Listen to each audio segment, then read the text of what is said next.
bahasa. Ragam bahasa dapat diartikan sebagai variasi bahasa dalam penggunaannya sebagai alat komunikasi. Keragaman bahasa terjadi sebabkan oleh beberapa hal, yaitu media yang digunakan, hubungan pembicara, topik yang dibicarakan. Ragam bahasa terjadi karena pemilihan corak atau gaya bahasa yang dipakai oleh seseorang untuk menyampaikan sesuatu. Pemilihan ragam bahasa bergantung pada 3 faktor, yaitu 1.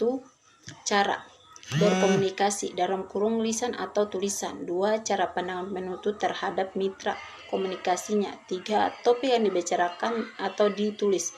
Kan ragam lisan menghendaki adanya lawan bicara yang siap mendengarkan apa yang diucapkan penutur. Sedangkan ragam tulisan tidak selalu memerlukan lawan bicara dalam ragam lisan. Unsur fungsi gramatikal seperti subjek, predikat, objek, dan keterangan tidak selalu dinyatakan dengan kata-kata.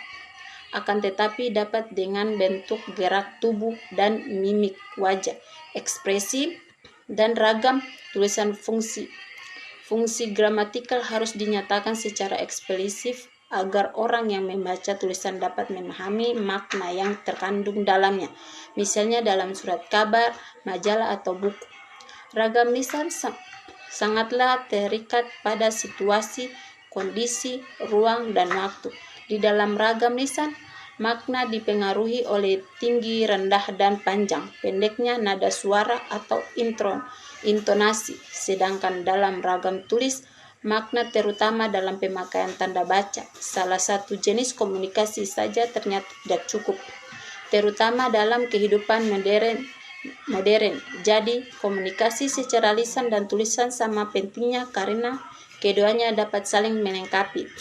Dalam bahasa lisan, kesulitan dapat muncul apabila orang tersebut tidak terbiasa berbicara di depan umum.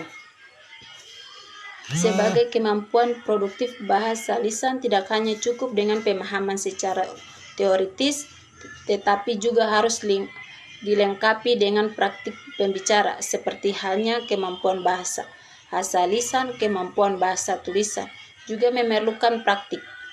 B. Pentingnya ragam bahasa menurut Dendi Sugono sehubungan dengan pemakaian bahasa Indonesia.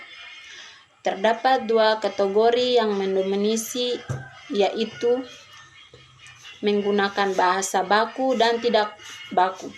Dalam situasi resmi seperti sekolah, di kantor, atau di dalam pertemuan resmi digunakan bahasa baku. Sebaliknya, dalam situasi tidak resmi seperti